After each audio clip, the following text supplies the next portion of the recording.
All right, we took a week off. We just retired. We just needed a break. We didn't take a week. Yeah, we just needed a break.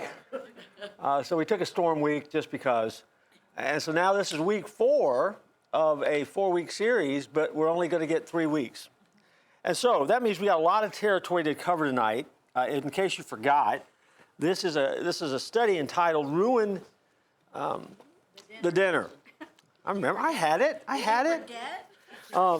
And the idea is built upon this. You've been told all your life, don't ever sit down at the dinner table and discuss religion or politics. It'll end up being a fight. It will ruin everybody's night.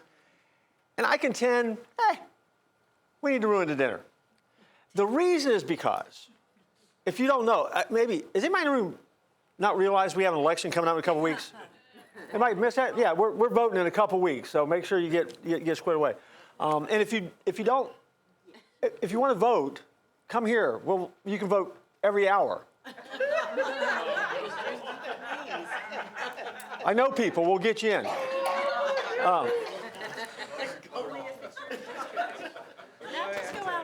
It did. Along with our tax exempt status, right like that. So we've kind of talked along the way about how every election is the most important election in your lifetime. And so once again, this is the most important election in your lifetime because this is the only lifetime you have right now. So the election is the most important one of your lifetime until the next one. And so what we do in election cycles is we change the trajectory in some ways of what's happening in the world around us. I contend that for followers, taking a pulse of the culture and the world that we live in, the ground that the church has lost over the past 10, 15, 20, 25 years, that probably we could have done a little bit better in this conversation. For the most part, churches are terrified of election season. They're terrified of election season because they're afraid of, as we just joked, losing their tax exempt status. But we talked about that. We talked about the Johnson Amendment, where that actually came into play, where the church all of a sudden became fearful of talking about religion and politics in the church setting. And yet I also shared with you that historically, pastors throughout time always did election sermons. And that was very much a part of our history and our ongoing history. We talked about what it really means to separate church and state. And you guys know that. I know you are familiar with that. But this comes around all the time. You hear it all the time. We've talked about a variety of things. We talked about the fact that while we think it's a big deal that politicians call each other names, we went back to the very first presidential election and found out lo and behold, they were calling each other names. They were using nicknames to describe the other candidate. We talked about them, and you actually guessed them together. We were guessing what candidate were they talking about. But even George Washington had a nickname. And so this is not a new thing. And so a lot of what we're hearing in our election cycle isn't necessarily new. So the problem that we have is, what do we do as followers? Because you can't get the party out of politics. But politics ought to be a party. I think politics as a spectator sport is great fun. I wish the consequences weren't as serious as they are. But as far as the art of politics and the game of politics and what happens, I howl at the television. I don't scream at it. I howl. I laugh at it. I'm known to say, "You're a liar." I'll talk back to the people who can't hear me. Just because it's wildly entertaining, incredibly funny, if you think about it. And what's so funny about it is that people believe what they're saying. I don't mean the people that are saying it. They know they're lying. The viewers believe what they're saying. I told you that we can survive as a nation with a fool for a president or a vice president. We can't survive as a nation with a nation full of voting fools. And fearfully, we have proven now over time that America is a divided nation. And this election is going to be very tight, more than likely. And there will be all sorts of arguments when it's all said and done. Get ready, here they come. And that's just the world that we live in. So the reality for us as followers is, how do we navigate that? Because you do take Jesus into the voting booth with you, because he lives in you. So when you cast a vote, you're casting your vote as Jesus would vote. And so the question is, how do you as a follower honestly honor God when you get in the voting booth? And how do you honor God as you navigate this world of politics? Because see, you ought to be able to have these conversations. You ought not to be afraid of them. But you need to have conversations that are based on truth, and you need to know what you're talking about. And you have to come to grips with that. And so a lot of times, we just don't because we feel like we don't know enough or we're not smart enough. But at the end of the day, that age-old question still applies. What would Jesus do? And how would he do it? Now, someone informed me very proudly last week during the storm break that we were off, that Jesus never got involved in politics. And I laughed. I said, you have not read your Bible, my friend. One of the reasons that Jesus died is because he was a threat to not only the religious culture, but the political culture. And so the religious leaders and the political leaders made a compromise and an unholy alliance so they could get rid of the Son of God. I said, so anything else you're going to say to me now, basically, I got to think you're a moron. Right? And they went, well, I said, well, we can dance if you want to. That's a song, isn't it? We can dance if you want to. I said, but I'm not sure you're ready to dance. They said, I'll get back with you. I'm waiting to hear back.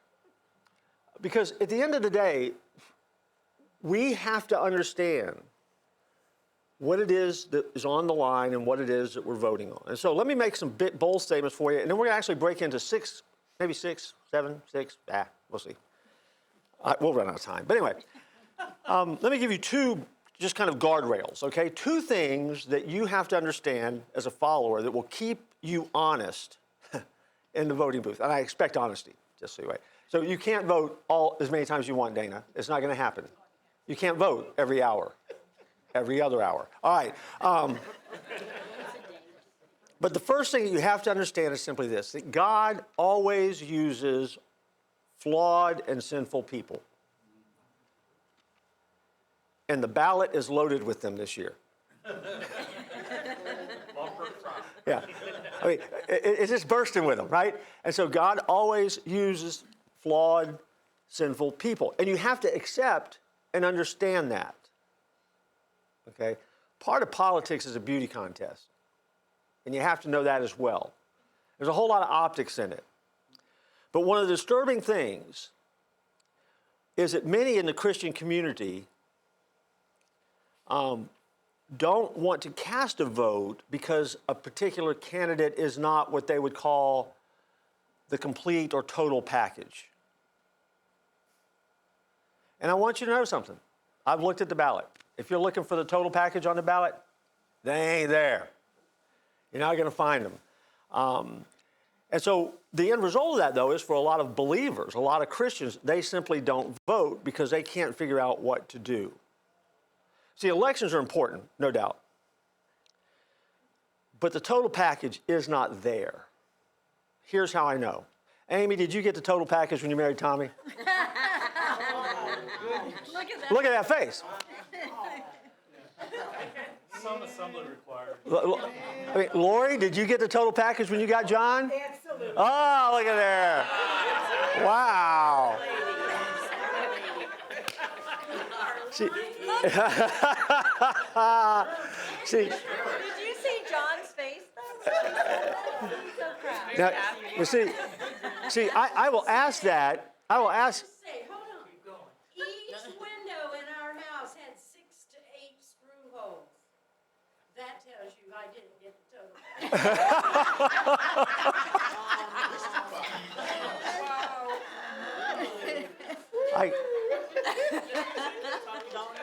Don't go there.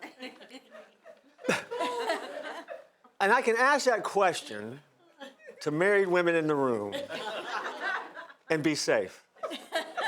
I can't ask that question to a married man in the room because His wife won't let him answer it. And so, because the only answer, guys, you need to give is yes. Did you get the total package? Yes, dear. I mean, that is the only appropriate answer you got. And then some. And then some, yes. But in no other area of your life do you demand 100% satisfaction of any criteria, right? There's no perfect restaurant. There's no perfect school. There's no perfect movie. There's no perfect thing that you do on any given day of your life. And if for some reason when it comes to a political candidate, well, I can't vote for that candidate because they don't hit all the marks. So what? Is that the only area of your life that you use that criteria? Because if it is, you're a hypocrite. And Christians have got to quit being hypocrites when it comes to candidates. God uses imperfect people. He always has. And so you've got to get over the perfect. Somebody read for us Proverbs 14:34.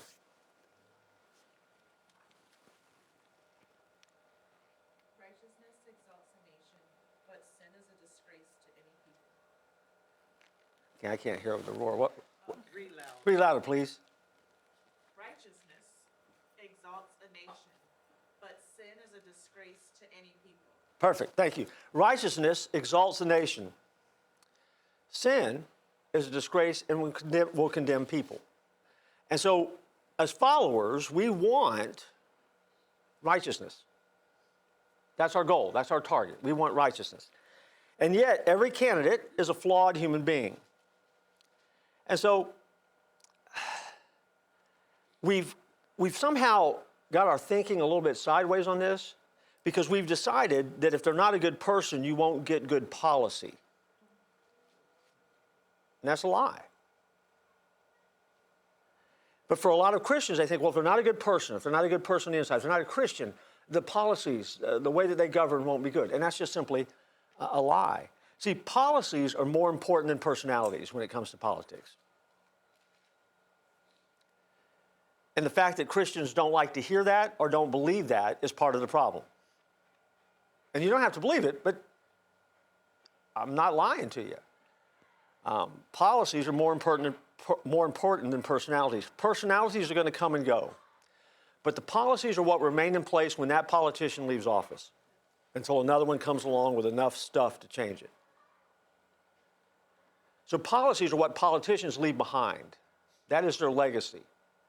I mean, there's going to be quotes, there'll be speeches, there's personality quirks. But at the end of the day, what they leave when they leave office are the policies that they've placed into place, and then it will be up to the next candidate who is elected and the next group who is elected into power to do something with those policies. And they can change them, they can build on them, they can ignore them, but the policies are what will remain. And so personalities are not as important as the policies. A nation doesn't thrive because of a righteous leader. It thrives with a leader who guides with righteous policies, and that's not the same thing. I'm going to make a political statement. It's all political. How can I not make a political statement? One of my favorite ex-presidents until recently was Jimmy Carter. Jimmy Carter, strong Southern Baptist out of Plains, Georgia. I heard him teach one day.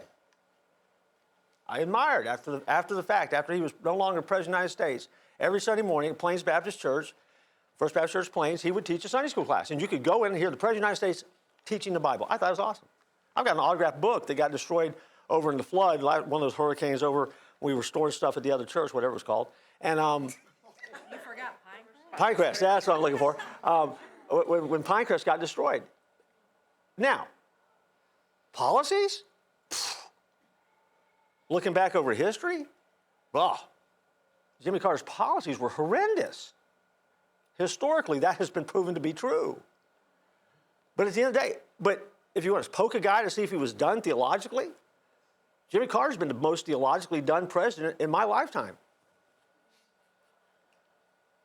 Righteous man. Policies? Nah, not so much. Now, if that makes you uncomfortable because you voted or didn't vote for him, that's okay. Because at the end of the day, we're talking about us as followers, when we go into the voting booth, when we take our faith into the booth, what does that look like? And we have to have grown-up conversations because the children are running the country. And it's time for the adults to step up and quit letting the youngsters play on the playground and take back the direction of our nation. And so, the reality is in the Bible, if you look closely, righteous leaders, they did unrighteous things. And unrighteous leaders sometimes did righteous things. And God used both. And if you want a biblical model for the way that people lead, you go back to the Bible, right? And when you do, you'll find out that God uses them both. The phrase, God hits a straight lick with a crooked stick, it really does work. God can hit a straight lick with a crooked stick. He always has, he always will. And what matters most in politics is the righteous thing. The individual righteousness of the leader may or may not get them to the righteous thing. And so at the end of the day, you're looking for policies, because go back and look in Scripture. David, Hezekiah, Samson. Righteous people who did boneheaded things. And there's no excuse for what they did, by the way. There's forgiveness. And yet God used them to accomplish great things. They all paid a price for their mistakes, but he used them to accomplish good things. Looking at a person matters. It does. But looking at their policies is more important than the person. And that's what you have to remember when you go in the voting booth. And so if you don't know what the policies are, and you're doing it strictly on personality, then you probably haven't been as obedient as you need to be when it comes to voting. So get to know the policies. Luke 18:19. Somebody read that, please.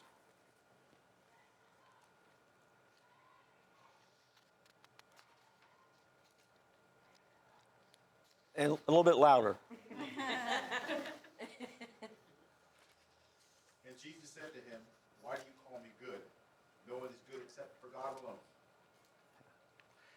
The grim reality is there's only one who's good.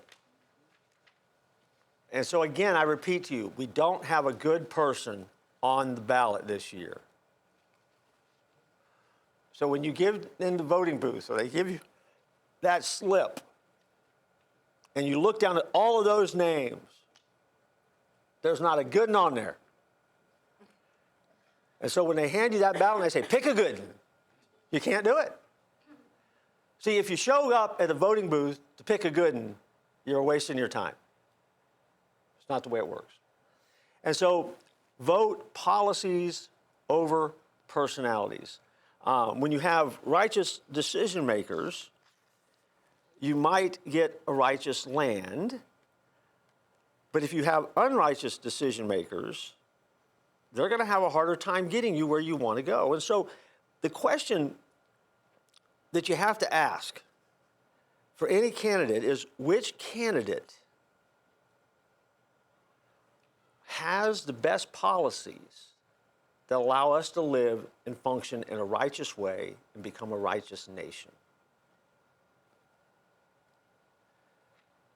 And that's the first check mark you're looking for when you vote for a candidate, okay? And so, keeping that in mind then, all right, let's look at big issues. I was listening, and I listen about every day to somebody's rally or somebody's press conference, and some commentator that has lots to say. And I watch other channels, by the way. I mean, I'll plow through a lot of news in the course of a day. So I've picked out at least 6, maybe 5. Well, I picked out 6, but maybe 5. Of some heart-burning, hearts-on-fire issues that, you know, when you hear a politician talk about these are kitchen table issues. These are kitchen table issues, okay? And so what I'm going to do is I'm going to be as honest as I can. I promised you the first week, here's where I fulfill that promise. I will offend everybody in the room politically if I haven't done it yet. And I'm okay with that, because this is designed to make you think. Because I don't care who you vote for. I just care that you vote as Jesus would have you vote. And I don't know at the end of the day. Jesus may want you to cancel my vote. And that's all right. It really is okay. as long as you take and you do your job, when you walk into the voting booth, you can be okay. So let's look at some issues. I know you know what these issues are. Let's go to Acts 17:26. And somebody read that for us out loud, please.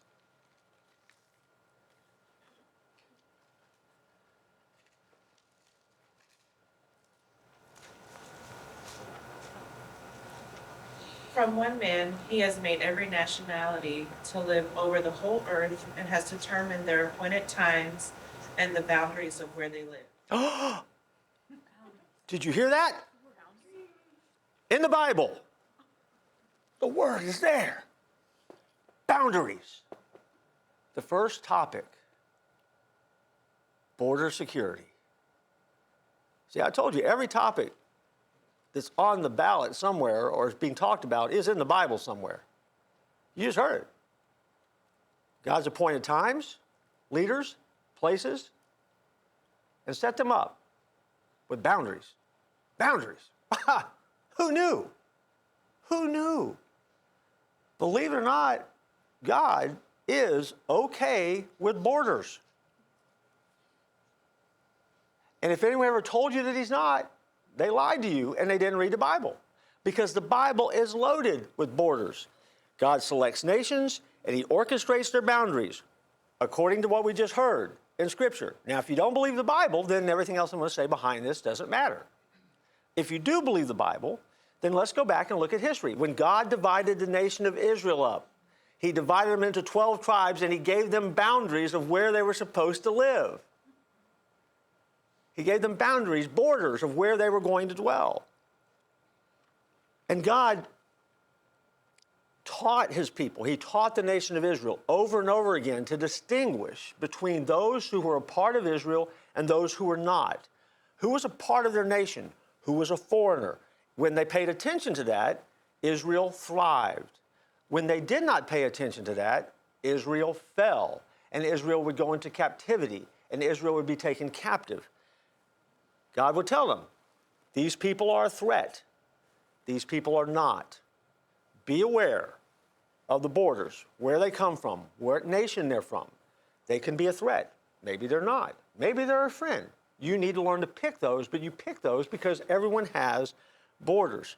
See, the push that we have in our culture toward globalism requires the world to become one big family of nations. Borders are barriers to that, which is why some people don't want borders. But what happened? Go back to the Tower of Babel.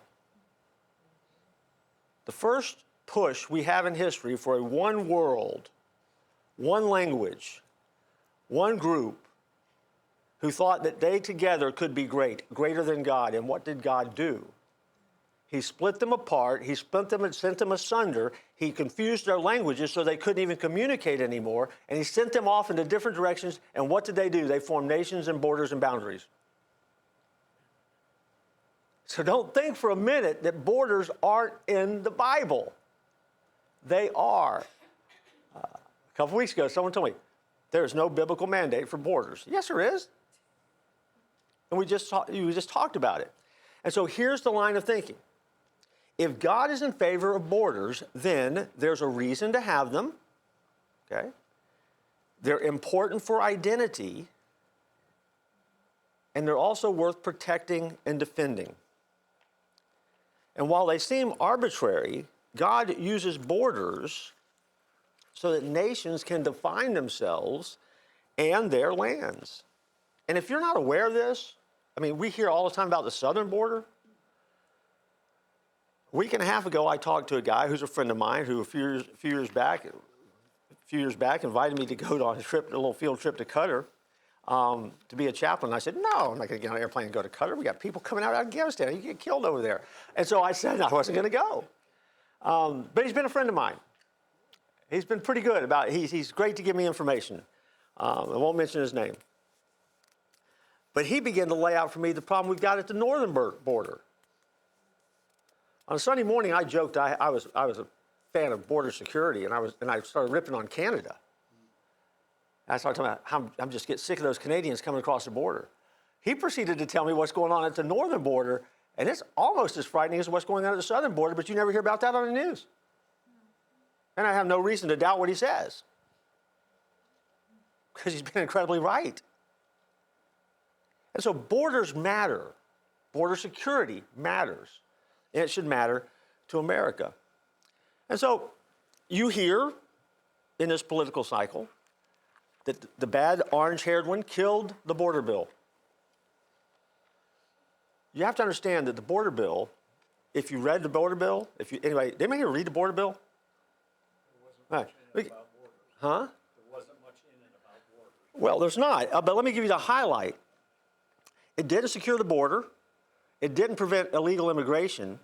It allowed up to 4,000 border crossings a day before they began to make the decision, should they stop them before the number got to 5,000. That number did not count any children, accompanied or unaccompanied. It doesn't do anything about the 150 kids that we are losing a day that come across the border that are being used for child labor or going into sex trafficking. The bill was a nightmare. The bill would have green-lighted easier ways to capture kids and to put them into sex trafficking network. Now, that's the border bill they keep talking about. Trump killed the border bill. That's what he killed. That's the big bill they keep talking about. And then yesterday I heard in an interview that Kamala Harris did with Charlemagne the God, little g, that the very first thing they did when they got in office was drop a border bill. No, they dropped an amnesty bill. They dropped a bill that didn't have anything to do with border security, but we call it that. See, if borders matter, and they do, I've got a novel idea, and I know this is going to be crazy. Why don't we just have legal immigration? And if there's a politician that's listening, why don't we just enforce the laws we have on the books? I mean, that'd be a great way to start. Now, does it need to be fixed? Yes. They've been trying to fix the border since Ronald Reagan was president.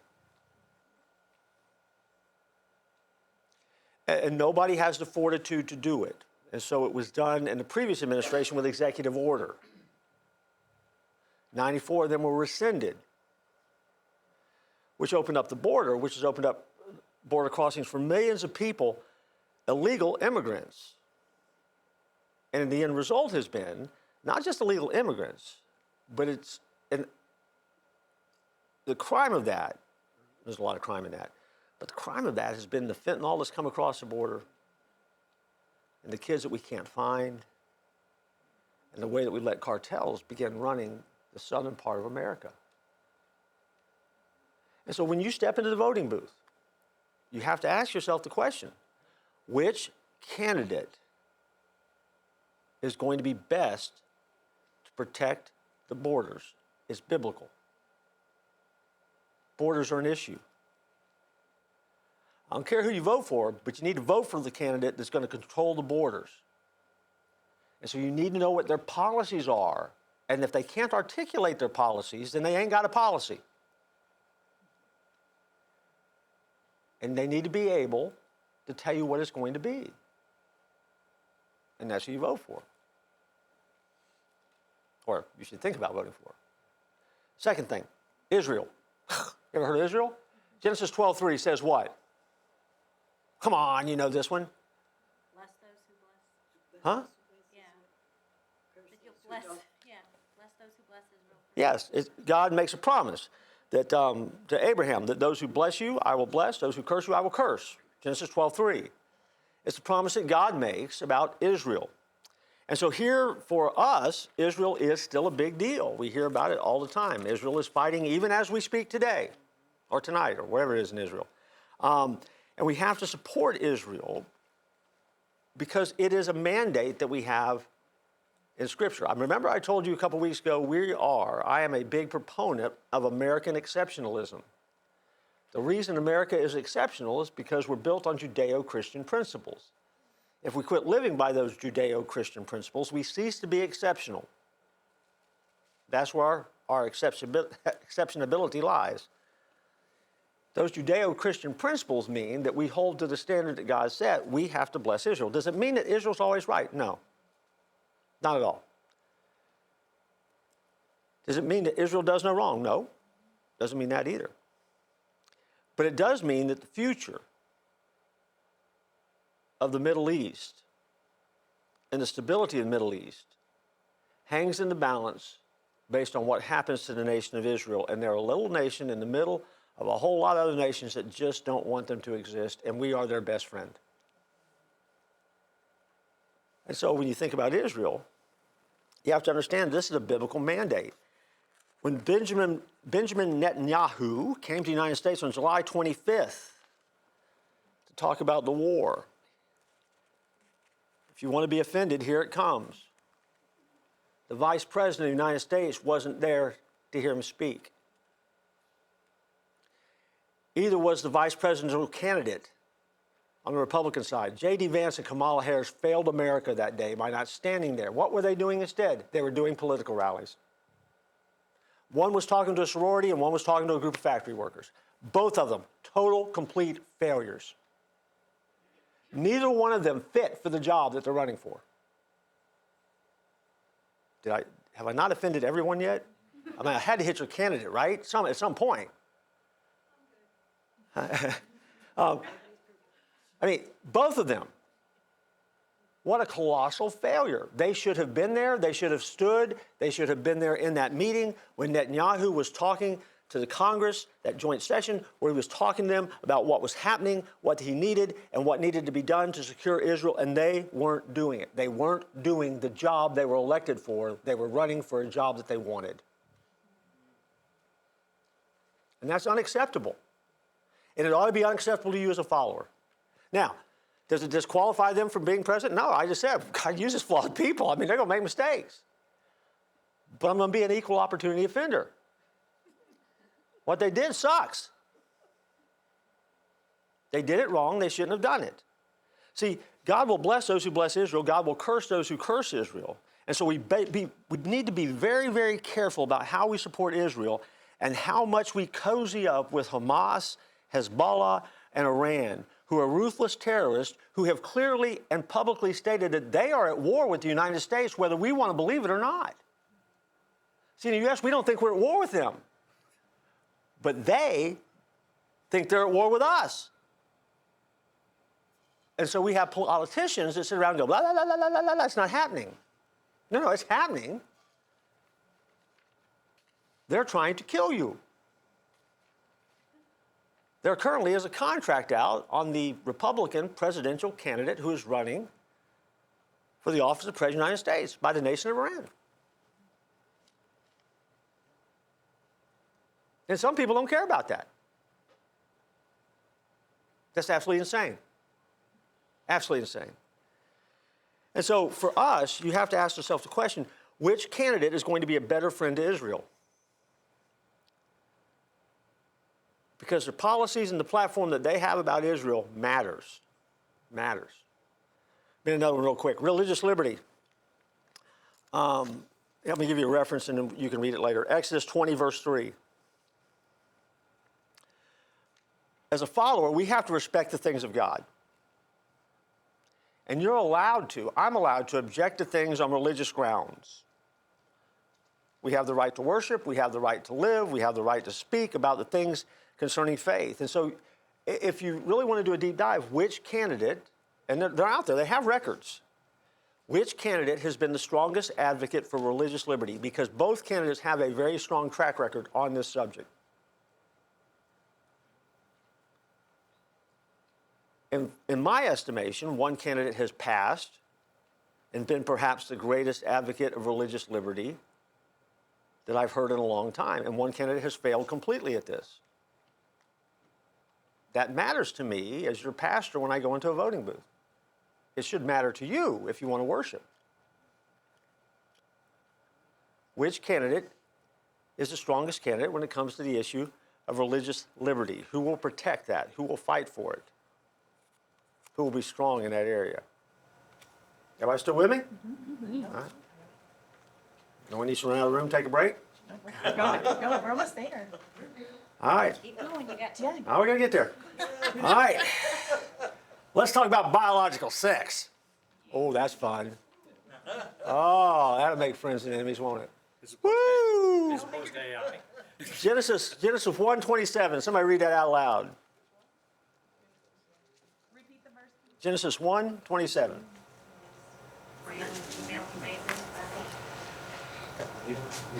Did you study ahead? Just read it out loud. Bible memorized. Well, I didn't. You got that down, but you don't know who's working where at face fear. You know what? Yeah, so God created man in his own image. In the image of God, he created him. Male and female, he created them. Is she right, Leroy? Yes, it is. She's right? Okay. Thank you, Lee. I have a powerful truth that you need to hear. God assigns biological sex in the womb. That means that we don't get to decide if we want to be a different gender. The reason is because of what we just read. And so,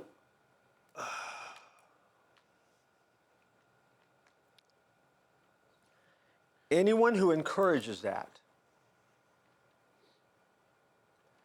supports that, celebrates that as a viable option is contributing to the mental illness that they are struggling with, instead of helping an individual celebrate and discover the amazing creation that they are in God's image. And so, yes, you heard me correctly. I'm suggesting to you that someone who wants to go through that gender-changing surgery has a mental illness. That doesn't make them evil, doesn't make them bad, and I'm going to be as honest as I can. There's a real struggle there, but the struggle is a spiritual struggle as much as it is a mental struggle. Because from the spiritual sense, if you believe the Bible, there's no wiggle room in this. God created man and woman. In his image, he created them. He knit you together in your mother's womb. It is not your decision of how to play God. It's not my decision how to play God. I don't get to do that. And just because people say it's okay, a lie doesn't become right. Evil doesn't become good just because it's accepted and blessed by the community. 14 states. I'll repeat what I just said. Hold on a minute. A lie doesn't become right, because I saw a look of angst. Evil doesn't become good just because it's accepted and blessed by the community, or the majority. Use your favorite word there. 14 states have passed transgender shield health care laws. One of them is the state of Minnesota. There's a political candidate comes out of Minnesota these days. In his state, it means if a minor child has been unable to secure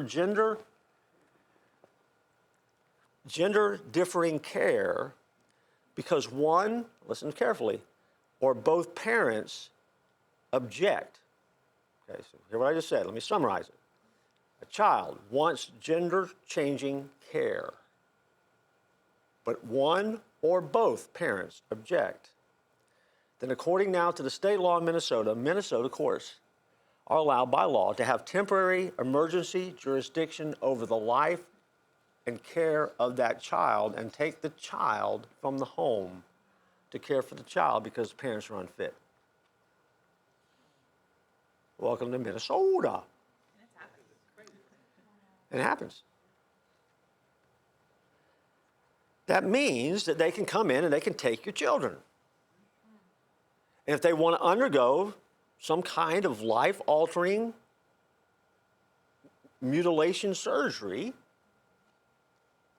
they can make that decision with the government's blessing, and the parents have no say. That's the law. The governor signed it. That's Minnesota. Gender bending has led to biological boys competing in girls' sports, boys using girls' restrooms, and robbing women of the rights that they deserve and have fought for, and it should be protected and preserved. Well, I'm the daddy. 2 little girls are now adult women. I got news for you. If they lived in this day and age, man, I'd have been one angry dad at some of the stuff that's going on. It's insane. And so, in the particular Minnesota law, it takes away the parent's right to stop them. But after the child is taken, it also takes away the parent's right to be informed as to what's going on. And it eliminates the parent's right to protest.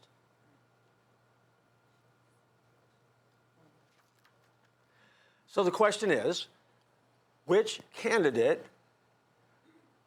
protects parental rights and the biological integrity and gender of your child? And they're on the record, by the way. You can go find them. They're on the record. And I just threw Minnesota under the bus, but they're one of 14 states, by the way. Okay, so Florida's not one of those, by the way. Number 5, this ties into that one, parental rights. At the foundation of our law in America, there's a question of who do children belong to? Now, if I would ask you, the answer that would be most acceptable in this environment would be God. Okay? Children belong to God. So as a father of 3, I can tell you that I am simply the caretaker of those children because God, for whatever reason that I don't always understand, chose me to be the caretaker of those 3. Some days he could have done a lot better. But that's my job. The children belong to God. He loves them more than I could ever love them. He loves them better than I could ever love them. And they are infinitely better with him than they are with me. But for whatever reason, I have been blessed to be able to be the father of 3 children. There are some days that blessing hurts. Some days I wanted to give them back to God. God, you take them. All yours. But fortunately, God is so good. And so one of the great moments and one of the greater achievements of my life will be when the day that you put me in the dirt somewhere, or actually float me in the pond and shoot flaming arrows at me. That's how I'm going to go, by the way. That's where I'm going out in the pond. Sling down the pond Yeah. and the arrows. Yeah. Don't let anybody change that. That's the plan, okay? Or burning me in the pond. Of having the rights to raise my kids because I was entrusted by God to do so. Let me tell you who doesn't have the right to raise my children. The government.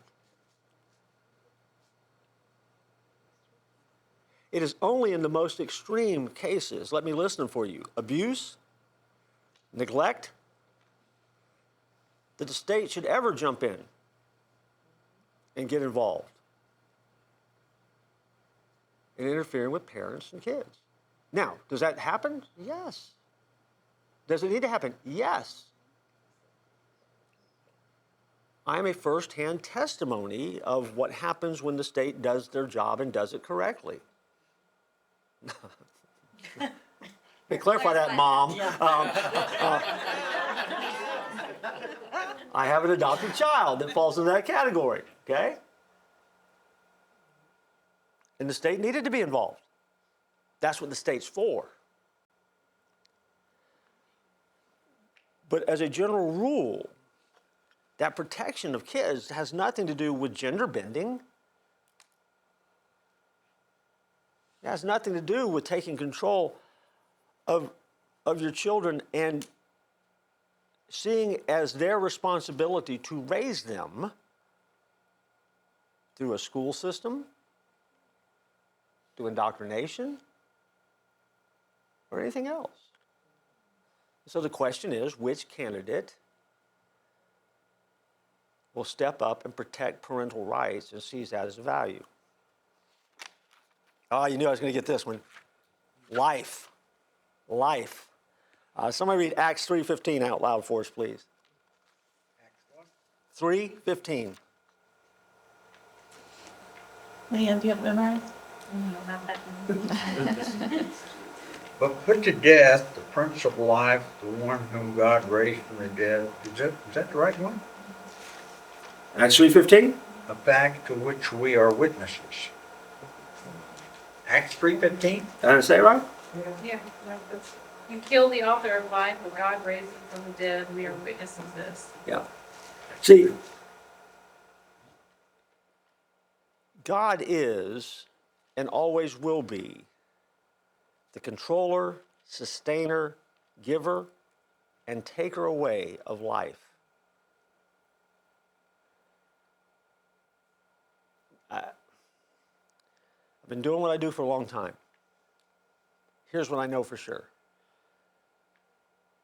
When your time is done, God will call you home. You can't do a darn thing about it. When it's your time, it's your time. I don't know very many people who are completely at ease with that. If you've ever lost a loved one, you know exactly what I'm talking about. Who doesn't want one more day, one more month, one more year? How many times we've been to a funeral and said, God, you must have screwed this one up. And when you ask that question, a loving God didn't zap you and take you home for questioning him. Isn't that great? God. And so, pro-life, abortion is one of the hot issues in this campaign. Pro-choice, pro-life. Now, at the end of the day, you have to understand that a number of years ago, those who are in favor of abortion framed the issue by calling it pro-choice. That was brilliant, by the way. Because the framer of the issue tends to always carry the day. And for a number of years, that pro-choice moniker carried the day. Because who wants to lose by choice? Right? We fight for our choices. We're Americans. We get serious about that. I mean, pro-life is good, but don't take my choice. And so pro-life and pro-choice, they butted heads, they've gone back and forth. And so here's what you have to understand. We don't have a pro-life candidate in this election. If you're a fan of Kamala Harris, she is not pro-life. If you're a fan of Donald Trump, he's not pro-life either. In 2016, Donald Trump was pro-life. He ran as a pro-life candidate. He shifted his views. Now 8 years later, and he no longer runs as a pro-life candidate, although he says he is. Republicans will say he is. Some of you believe that he is, but he's not, and here's why. He's moved away from his 2016 position and is now in favor of a 15-week ban on abortion. What that means is that 15-week allowance allows abortions to take place in that first 15 weeks. And then the ban kicks in after the 15 weeks. And so when you hear 16-week ban, that's what it's talking about. The ban is not up to 16 weeks or 15 weeks. The ban starts after that time period. Now, that's a move for Trump. He was not that way back in 2016. Why does that matter, Cor? According to the CDC, 95% of abortions in America happen in the first 15 weeks. And that number is accurate, by the way. 95% of the abortions in America happen in the first 15 weeks. 80 to 85% of abortions happen in the first 10 weeks of pregnancy, and the other 10% happens in weeks 11 through 15. So let me translate that for you. Donald Trump now believes in a 15-week ban on abortion. So his stance is saying, I support and am in favor of 95% of the abortions that take place in America. The man is not pro-life. And if you're a Trump fan and you think he's pro-life, you got to deal with the reality. He shifted his position for votes. And I want you to understand, as a Christian pastor, I can't accept that. So when I say we don't have a pro-life candidate, and I'm going to give you a voting guide on the way out the door that's going to say, or hint that Trump is pro-life. He's not. And so when they talk about this on television, when you hear this on the news, You're being lied to because they're not telling you the truth. That's not a pro-life position. The Republican platform, position on life, in 2016 and 2020 consisted of 1,300 words. If you read the pro-life position on the Republican platform this year, it's fewer than 100 words. Somewhere in the last 8 years, we've lost 1,200 words fighting over the sanctity of life. And so here we are. The Republican Party has now become what the Democratic Party was 25 years ago on their position about abortion. 30 years ago, Bill Clinton, you heard him the other day talking, said abortion shall be safe, legal, and rare. He said it just that way. That's the position. Didn't he? Yeah. That's the position of many in the Republican Party. See, at the same time, the Democratic Party is no longer the party of Bill Clinton. They've continued to shift. So they've gone further off the reservations. They've gone to the extreme left now. The Democratic position is that reproductive rights will allow a woman to kill a child into the 9th month. And that child can indeed be born. And a decision can be made what to do with that child after the child is born and out of the womb.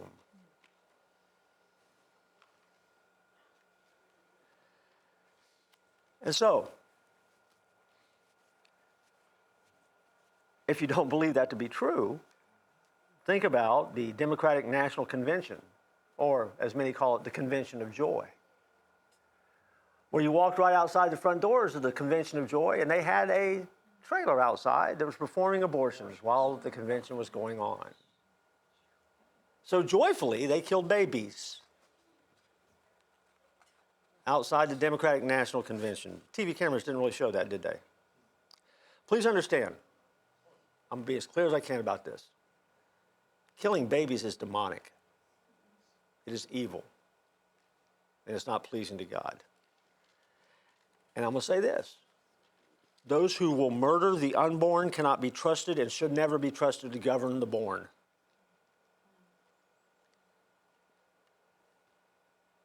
And since I've been born and since you've been born, you can't trust anybody that would kill the unborn to govern you. So you better be extremely wise when you walk into the voting booth.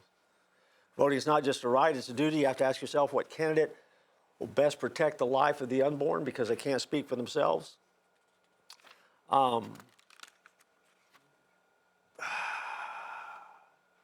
There are 90 million self-identified evangelical Christians who have the right to vote in America.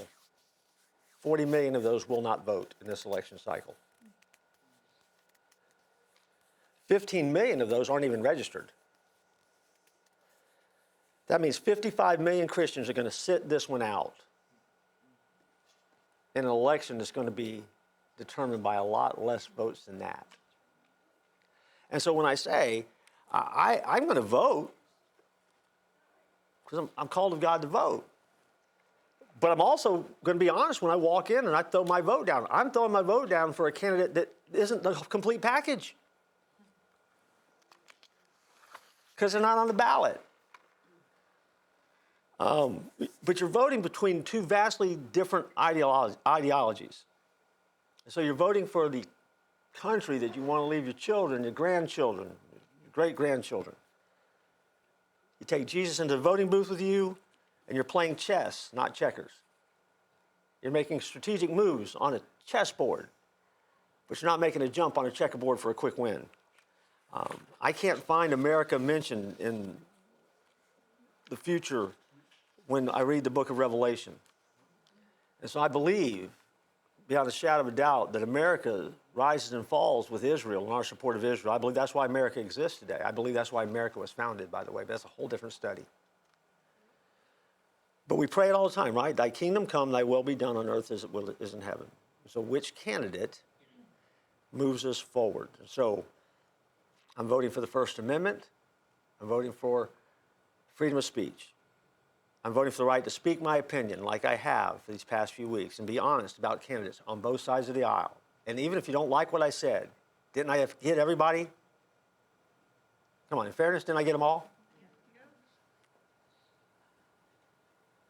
I didn't tell you how to vote. I told you what to think about when you vote. I should have the freedom as a pastor to do that with no repercussions. It's my right. It's an American. It's also a part of my religious freedom. I'm voting for secure borders. I'm voting for legal immigration. I'm voting for election integrity. I think we ought to have voter IDs. I think it's reasonable, right? If you're a citizen of the United States, you should vote in the United States. If you're not a citizen of the United States, guess what? You don't get a vote. Why? Because I can't go to your country and get a vote. Doesn't work that way. I'm voting for a Second Amendment right to defend my life, my friends, my family, you. I think it's okay. I'm voting for police to be respected. I'm voting for law and order.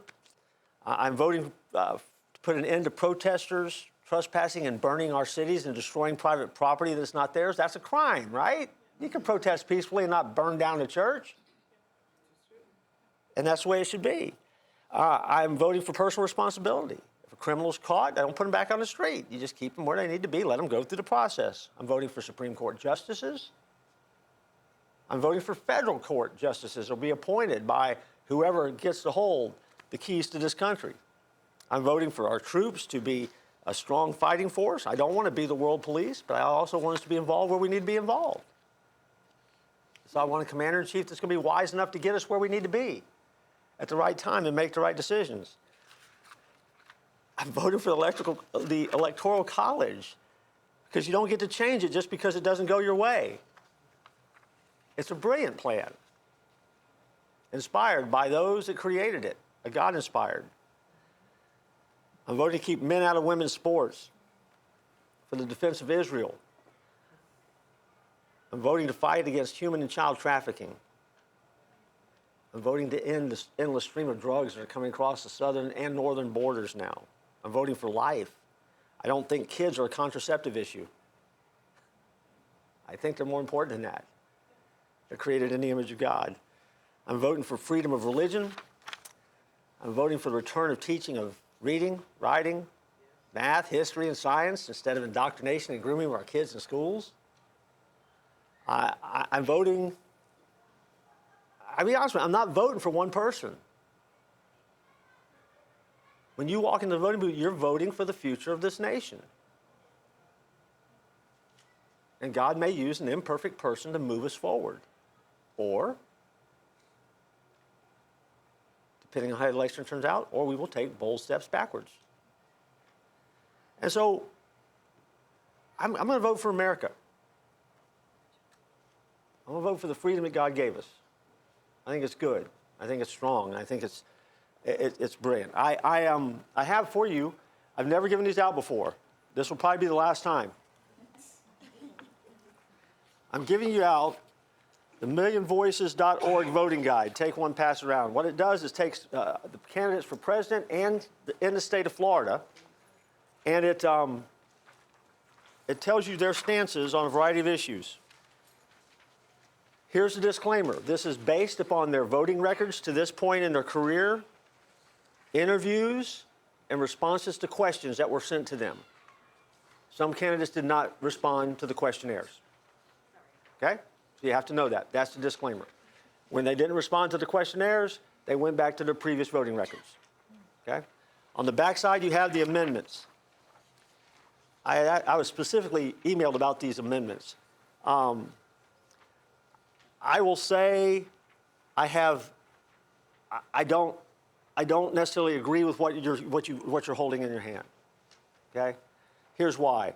Amendment 1, I would vote no. I don't want them tagging Republican or Democrat to our people who are running for school board. I would vote no on that. They don't give an opinion on that. My opinion would be no. And if you read the reason that they have no opinion there, I just, again. Amendment 2, the right to hunt and fish, I'm not real, I mean, you have to understand there's nothing pending right now in the state of Florida that's prohibiting that. Now it says it would forever protect. Well, I don't think that's true. The difference is currently the law statutory, I mean, the legislature has said this is the law, that they pass this in the Constitution. If the legislature changes, they can't change that. That's what this is all about. I know. And that's why that's why I would say, I'm not really sure about it. I wouldn't do it. Amendment 3, vote no. They say vote no. I can get on page with that, but you need to understand that this is probably going to go through. Oh, yeah. Marijuana is getting ready to be legal. I mean, there's a lot of money behind this one. And by the way, just so you know, the largest contributor in the state of Florida to this is John Morgan. And by the way, if you test positive for marijuana, John Morgan will never hire you. But, I mean, it's true, he won't. I mean, I did a paper on this when I was going to school, and it is the entry drug. I'm just saying. It is, yeah. Every state Yeah. that has asked and passed this has said not to pass it in your state. Well, I would simply say this. If you don't believe it's an entry drug, talk to any parent of any child who's taken drugs and been addicted and strung out on drugs and ask them what the first drug they took was. And the answer is marijuana. Okay? It's the entry drug. But it's going to go through. It will probably pass, just so you know. Amendment 4 is legalize abortion until birth. That's a nasty one where it says no. I agree with their summary there is pretty good. Amendment 5, homestead exemption tied to inflation. Go with God on that one. And Amendment 6, notice the key phrase, the repeal of taxpayer funding for political campaigns. If you don't want your tax dollars going anymore to political campaigns to be used by candidates, then vote yes for Amendment 6. Stop it. This repeals something that's already on the book. And this is a good repeal, by the way, I think. Because I don't necessarily want my tax dollars going there. But that's their guide. You can go to their website. You can check it out. You can dig deeper if you want. It's a guide. It's not the law. We're done. Goodbye. Everybody get out. We got to go.